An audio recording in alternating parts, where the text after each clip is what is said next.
You don't belong here. The male flight attendant's voice dripped with disgust as he towered over me. Everyone in first class stared, phones out, recording my humiliation. My hands trembled, but in exactly 12 minutes, his smug smile would vanish, when the pilot revealed who really owned this airline. Hey everyone, it's Zoe here. What you're about to hear will make your blood boil, then give you the most satisfying feeling ever. But first, hit subscribe and ring that bell because you'll want to see karma work its magic. I promise the twist in this story. You'll never see it coming. Now, let me take you to the worst and best flight of my life. You don't belong here. Those 4 words still echo in my mind. The male flight attendant's voice dripped with disgust as he towered over me, his perfectly pressed uniform a stark contrast to my faded jeans and worn sneakers.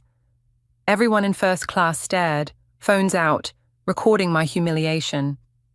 My hands trembled as I gripped the armrest, but in exactly 12 minutes, his smug smile would vanish, when the pilot revealed who really owned this airline. Let me back up. That morning, I deliberately dressed in my oldest clothes, faded jeans with a small tear at the knee, oversized sweater that had seen better days, and sneakers I'd owned for 5 years.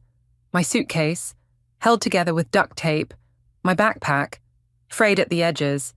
To anyone looking, I was exactly what they'd think, someone who had no business sitting in first class. But that was the point. I'm Zoe Anderson, and I own Skywing Airlines. Not manage, not work for, own. Every plane, every seat, every route. And 4 times a year, I do this. I dress like I'm struggling, book a first-class ticket under a common name, and see how my staff treats passengers they think are beneath them.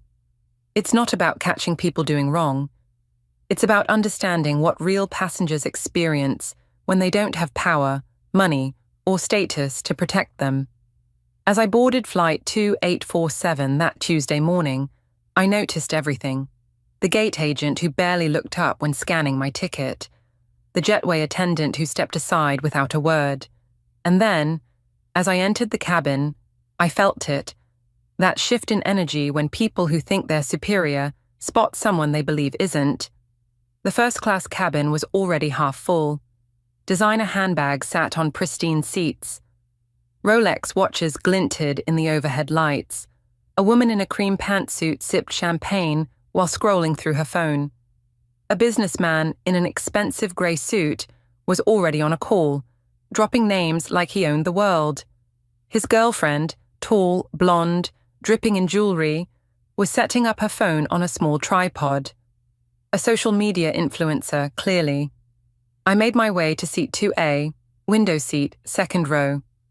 As I lifted my taped suitcase toward the overhead bin, I heard the whispers start. How did she afford first class? Maybe she used miles. Or someone else's credit card. I kept my face neutral, but my heart was already racing. This was always the hardest part, staying in character when every instinct screamed to defend myself. I settled into my seat, pulled out a worn paperback book, and waited. That's when he appeared. Derek. I'd seen his employee file before, of course. Senior flight attendant, 8 years with the company, excellent performance reviews. On paper, he was perfect. Tall, impeccably groomed, with the kind of confident smile that passengers usually loved. But the moment his eyes landed on me, that smile vanished. He walked past my seat once, then twice.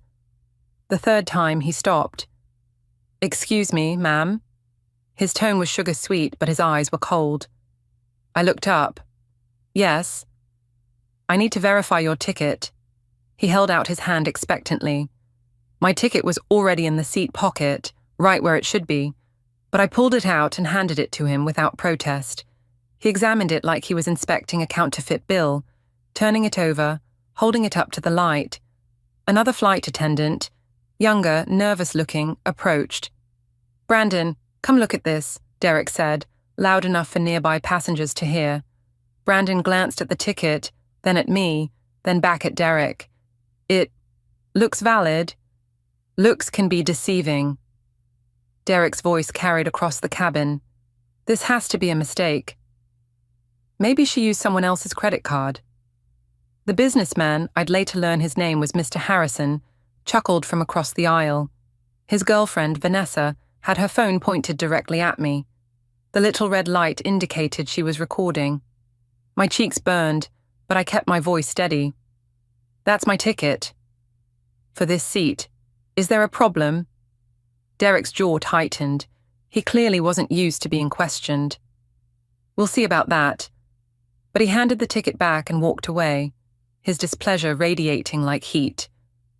I tried to focus on my book, but the damage was done. Passengers were no longer pretending not to stare. A teenage girl 2 rows back was typing furiously on her phone. An older woman in a purple dress frowned at Derek's back but said nothing. The plane finished boarding, and we pushed back from the gate. As we taxied, Derek began the beverage service. I watched him work his way down the aisle.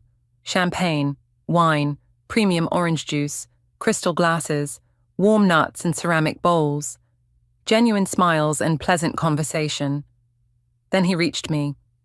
Water. He didn't wait for my answer, just turned and walked away. When he returned, he placed a paper cup, the kind you'd get in economy, on my tray table. Not the crystal glass everyone else had. A paper cup, with barely 4 ounces of water. Mrs. Chen, the older woman in purple across the aisle, noticed. Her frown deepened. The young couple in the row ahead exchanged uncomfortable glances. But most passengers, they looked away. Or worse, they looked entertained. Vanessa whispered something to Mr. Harrison and they both laughed. Her phone was still recording. I sipped my water and said nothing. My throat was tight, and not just from thirst.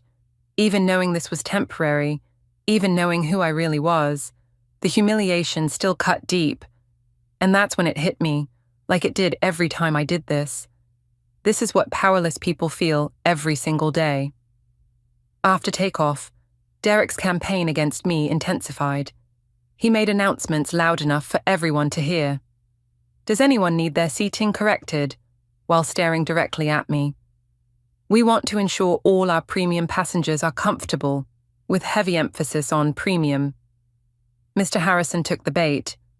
Actually, yes, I paid top dollar for the ambience here. Laughter rippled through the cabin. The teenage girl behind me posted something on her phone, and I heard her friends' responses pinging back immediately.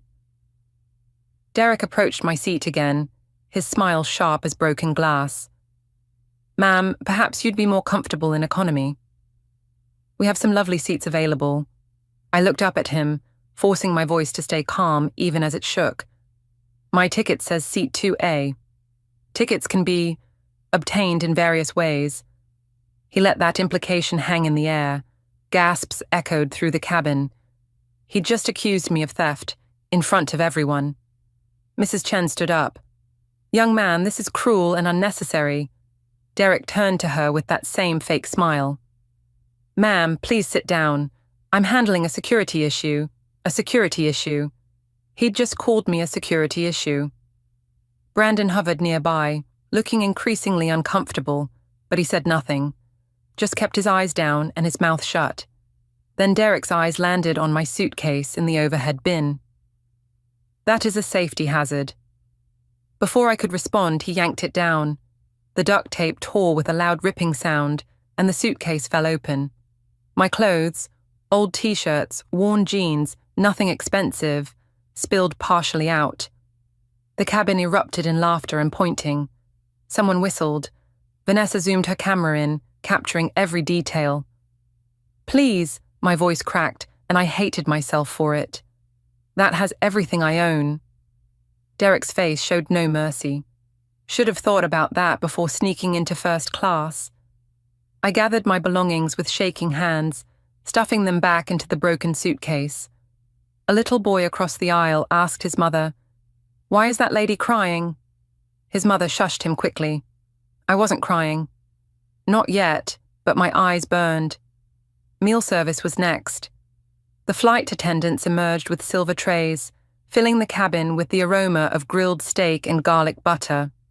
Lobster tail, roasted vegetables, fresh bread. My stomach growled despite my anxiety. Derek served everyone around me. Mr. Harrison got filet mignon. Vanessa chose the lobster.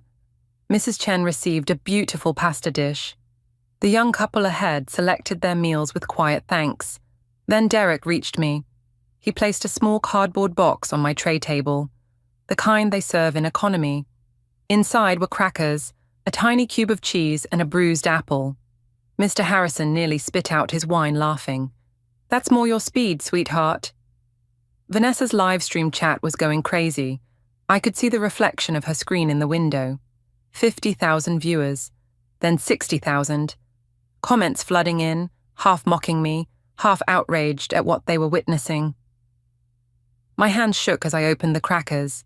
They crumbled immediately, falling onto my jeans. I didn't even try to eat them. Just sat there, staring out the window at the clouds below, trying to remember why I put myself through this. Because people deserve dignity.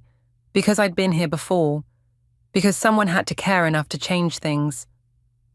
20 minutes later, Derek returned with a tablet. His expression was triumphant. "Ma'am, I need to see your ID and credit card. We have reports of fraudulent ticket purchases." "Reports from who?" I asked quietly. "That's confidential." Mr. Harrison leaned across the aisle. "Just move her already." Some of us paid good money for peace and quiet. Other passengers started chanting. Actually chanting.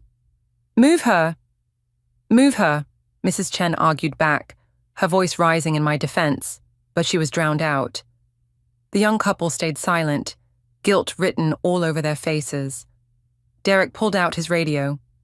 "Captain, we have a situation in first class, requesting your presence." The cabin went dead silent. This was it, the moment everyone expected me to be dragged off in shame. Derek's smirk widened. Vanessa adjusted her phone for the perfect angle. Her live stream had hit 100,000 viewers.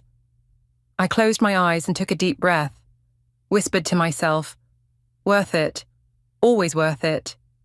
Mrs. Chen reached across the aisle and grabbed my hand. "Stand your ground, dear." Footsteps approached from the cockpit, heavy, measured, authoritative. The cabin held its collective breath. Even Derek stood straighter, confident in his righteousness. The cockpit door opened. Captain Rodriguez stepped into the cabin. Older, distinguished, with silver at his temples and a serious expression that commanded respect. Every eye in first class locked onto him. He walked directly toward me. The tension was unbearable. Passengers leaned forward. Phones rose. Vanessa's hands trembled with excitement as her live stream count climbed. 200,000, 300,000. Captain Rodriguez stopped at my seat and smiled. "Miss Anderson, I'm so sorry I didn't recognize you earlier." Confusion exploded across the cabin like a bomb. Derek stammered, "Captain, this woman..." Rodriguez cut him off with a raised hand. "This woman is Zoe Anderson, the owner and CEO of Skywing Airlines." Dead silence, then chaos. Derek's face drained of all color. Mr. Harrison choked on his whiskey. Vanessa's phone slipped from her hands, clattering to the floor, the live stream still running. The teenage girl behind me frantically started deleting her posts. Brandon backed away slowly, as if distance might save him. Captain Rodriguez continued, his voice carrying authority. "Ms. Anderson travels incognito 4 times a year to experience what our real passengers experience. To see how our staff treats people when they think no one important is watching." He turned to Derek, his expression hardening. "And I see we have some serious issues to address." Mrs. Chen squeezed my hand, tears streaming down her face. Not sad tears, vindicated tears. I stood slowly. My legs felt weak, but my voice was steady now. Strong. Because this moment, this was why I endured the humiliation. 5 years ago, I began, and every head turned toward me. I was homeless. Gasps echoed through the cabin.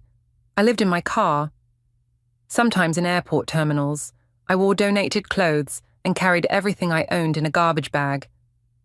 I looked directly at Derek. And one day, a flight attendant, someone exactly like you, humiliated me, threw my belongings on the floor, called security, treated me like I was trash because I looked poor. Derek was shaking now, his earlier confidence completely shattered. That day, I made myself a promise. If I ever had the power, I would make sure no one would ever feel that way on an airline I controlled. I worked 3 jobs, saved every penny, taught myself business, and 5 years ago, I bought this struggling airline specifically to change the culture. I gestured around the cabin, but clearly I still have work to do. The silence that followed was profound. Vanessa's live stream had hit 500,000 viewers. Every word I'd spoken was being broadcast live. I turned to Derek. "You're fired." Effective immediately. He tried to speak. His mouth opened and closed like a fish, but I raised my hand. "Security will escort you off this plane the moment we land. You'll receive your final paycheck, but you will never work for Skywing Airlines again." Then I faced Mr. Harrison. "I know exactly who you are. Harrison Tech Solutions. Your company requested a corporate partnership with us last month. Wanted discounted rates for executive travel." His face went pale. "Consider it permanently denied." Vanessa was crying now, staring at her phone as comments flooded in. Thousands of people condemning her, sharing the video, tagging her employer. "My live stream," she whispered. "Oh God, what have I done?" "Yes," I said quietly. 500,000 people just watched you mock and humiliate someone for entertainment. I hope your followers remember that kindness matters more than content." Then I turned to Mrs. Chen, and my voice softened. "Thank you. Thank you for defending a complete stranger when no one else would." She was sobbing now. "You and your husband fly free with Skywing Airlines. Lifetime. Anywhere we fly." She couldn't even speak, just nodded through her tears. The young couple ahead apologized, their voices small and ashamed. "We should have said something. We're so sorry." "You can say something now," I told them gently. "Be better next time." That's all any of us can do. The little boy who'd asked why I was crying waved at me shyly. I waved back, and finally, I smiled for real. Brandon approached, trembling. "Ms. Anderson, I'm so sorry. I was scared to speak up." I studied him for a long moment. "Fear I understand, but silence enables cruelty. I'm giving you one chance. Mandatory retraining. Prove to me you can be better." Relief flooded his face. "I will. I promise." The plane began its descent. Derek sat in the back galley, head in his hands, his career in ruins. Mr. Harrison and Vanessa avoided all eye contact, but Mrs. Chen kept smiling at me. The little boy colored a picture. I could see him drawing an airplane. When we landed, security was waiting. They escorted Derek off the plane while passengers filmed him, the tables completely turned. He'd wanted to humiliate me, and instead, his own cruelty had been broadcast to the world. I exited with my head high, my taped suitcase under my arm. Captain Rodriguez personally walked me to the terminal. "Thank you," he said quietly, "for caring enough to do this. Thank you for understanding why I have to." 3 months later, I boarded another Skywing flight, again in simple clothes, again looking like someone who might struggle to afford the ticket. But the flight attendant who greeted me, a young woman named Stephanie, smiled warmly. "Welcome aboard. Can I help you with your bag?" She treated everyone that way. The businessman in the suit, the college student in sweatpants, the elderly man moving slowly. Everyone received the same kindness, the same respect. I settled into my seat and opened a magazine. There, on page 43, was an article about Skywing Airlines. The headline read, "Airline revolutionizes customer service after viral incident." The article detailed the changes we'd implemented. Mandatory sensitivity training, new hiring practices, a zero-tolerance policy for discrimination. Customer satisfaction scores had jumped 30%. I closed my eyes as the plane took off. letting the vibration of the engines calm my thoughts. Change doesn't happen overnight, but it starts with refusing to accept cruelty as normal. It starts with someone caring enough to stand up, even when it's hard. Especially when it's hard. One flight at a time. One passenger at a time. One moment of kindness at a time. That's how you change the world. Can you believe that? Derek thought he had all the power, but Karma had other plans. Here's what I want you to do right now. If this story fired you up, smash that like button. Drop a comment telling me, have you ever witnessed someone being treated like this? What did you do? Share this video with someone who needs to remember that you never know who you're dealing with. Subscribe and turn on all notifications, because trust me, I've got more stories that'll blow your mind. Remember, treat people with kindness, not because of who they might be, but because of who you are. I'm Zoe, and I'll see you in the next one. Stay humble, stay kind,